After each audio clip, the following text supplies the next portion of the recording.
Hey there, YouTubers. It's CJ Person 1996 here.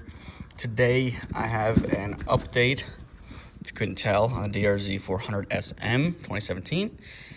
I got new tires. These are Shinko 705s. This is what's left of my original rear. So as you can see, this doesn't hold air when the tube comes through the hole.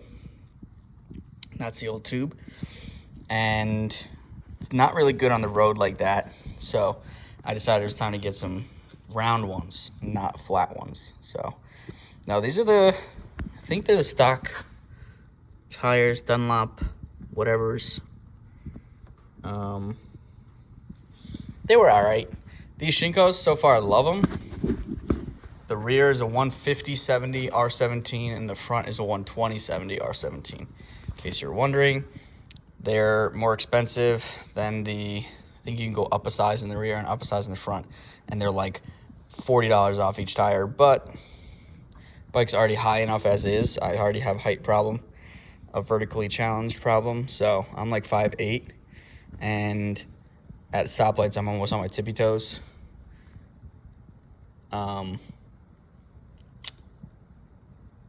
But it is what it is. I actually just detailed the whole thing. That's why it's so shiny. No, there's no bugs on it, but it was plastered.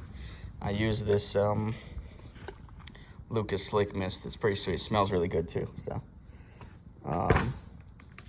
that's my secret. And the tire was rubbing on the inside of my pipe, as you can see there. So I just jacked the rear suspension up again, made it harder. So you can see it was taking pieces off here. Hopefully that's fixed. If not, it's actually pretty easy.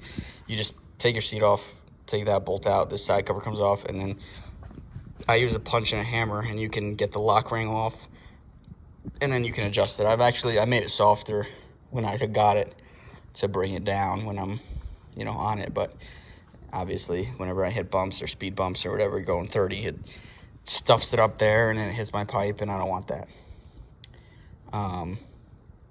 $93 for the rear, $84 for the front on Amazon, $160 to put them on, which is, I can't believe that still. I mean, I dropped the bike off and I was like, you take care of it, I don't want to deal with it, because I did that to my Honda and I chewed up the rims. And as you can see, these rims I do not want to chew up. They are so pretty, just absolutely gorgeous. The color combo works perfectly. I love it. The rear did take a lot of weight, so there's 2 strips, one on each side. And apparently you're not supposed to use spoke weights with these kind of rims, but the last tires were spoke weighted, so I don't know. But did an oil change. I think the rear crush washer is leaking. I don't care. I tightened it up a little more, and I put some more oil in. I actually have an extra quart because I bought 3 instead of 2 just for top-offs. That's about it. These tires are great. I've actually locked them up twice today.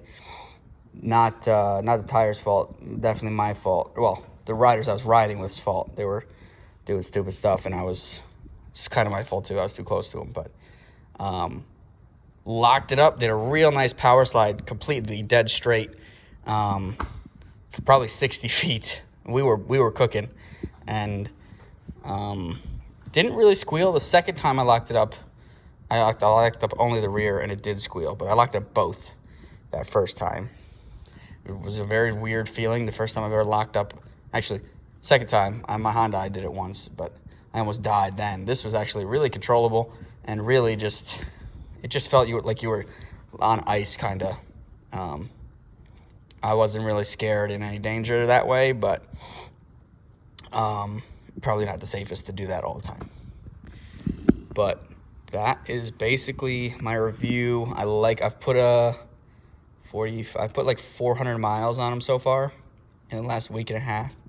I've been dailying this thing, actually. It's nice enough out to daily it, which is really nice, but also kind of sucks because I gotta go to work. I can't just go ride it.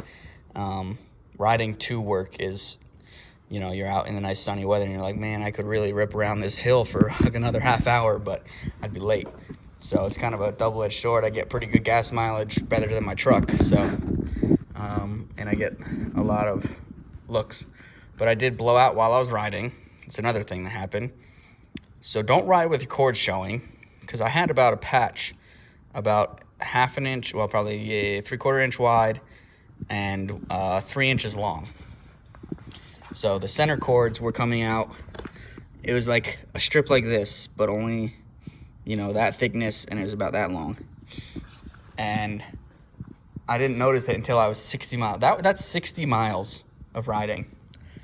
I rode out to Danbury with my buddy, came back, and right as I was going to, and my tires had just been delivered to my house. So I stopped at my house, looked at them, came to ride here, which is like 5 miles or 8 miles from my house, to our shop, and it blew out. Perfect timing. I couldn't have asked for better circumstances for a blowout. If I had kept going on the road I was going, which has like a 90-degree death turn that I don't go slow through, it would have blown out there. And if it had blown out any later, I would have been on Taconic. So that would have been no fun. But I turned around because I decided to go get gas, and I was going to cut through a park.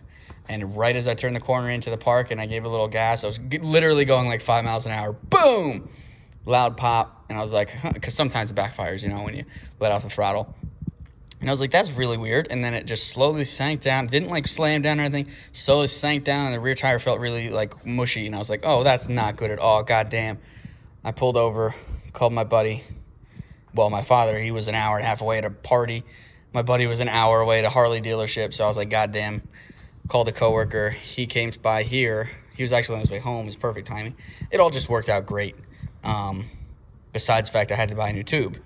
But that also turned out great because the local place, which is a ripoff usually, had it for cheaper than Amazon. And they had 2 of them in stock. So I ran over there, and the tire guy didn't work on Mondays. So I ran over there on Monday, grabbed the tube, dropped off tires, tubes, and bike. On my bike hauler, that was the first time. I think I've showed you that bike hauler. It's a piece of aluminum C-channel with a wheel lock on it. It goes in your trailer hitch, and then it's kind of like a bike rack. First time I ever tried it, used it for anything, and it fits my bike perfectly.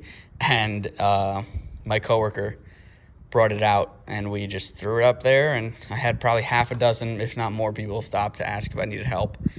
Got some compliments on the bike and some, hey, you shouldn't be doing burnouts, stuff like that. Cop stopped, and I was like, don't run my plate, bud. But, well, actually, I don't really care about that anymore.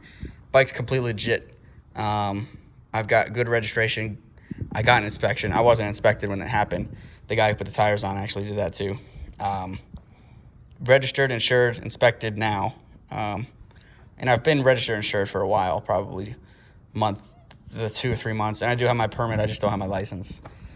So I'm the most legit out of all my friends. And so it kind of keeps you from doing stupid stuff.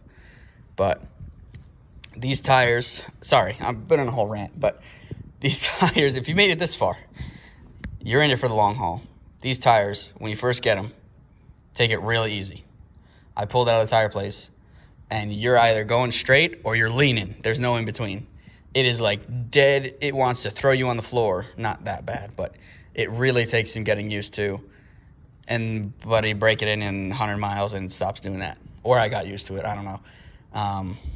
It's just, and people online are like, oh, it's so different. Well, yeah, of course. It's a dual sport tire.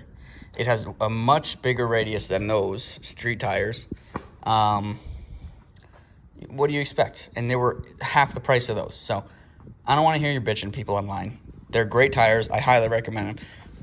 I do like 95% on road, 5% dirt, like fire road. So I really don't need knobbies like the Shinko 244s or even the 805s. 705s are perfect. They say they're 75-25. These are more like 90-10 at most. I've taken them down the fire roads so far twice, and they hold up pretty good. I wasn't squirreling out like I would with the street tires. But, I mean, people are like, oh, you can't go in mud with them. You can't go in wet grass. Yes, this is a dual sport tire, people, okay? What do you expect for the price and what they say it is? That's clearly not for wet grass. Like, are you on crack? No. If it's what you want, it's what you want. And this was exactly what I wanted. These are great. I've had them up to 75. No thumping or anything. It does in the beginning when you're at a light, coming up to a light, and you're going really slow, pull your clutch in. It feels like the engine is idling like shit, but it's just the little corners on these nubs. It kind of like bumps, and you can tell because you're pulling the clutch in and the engine's not engaged. It's just idling. So it's just bup along until you stop. And then the feeling goes away. But that's the only two weird things was that and the immediately turning into a turn, which I've either gotten used to or it stopped happening. But they look awesome. They look way cooler than street tires too. I've gotten a lot of compliments on them so far. And again, they're exactly what I wanted. And for the price that I wanted to pay, because tires are stupidly priced. But if you guys have any questions, leave them down below and I'll get to them. Thanks for watching, guys. Rate, comment, subscribe. I'll talk to you later.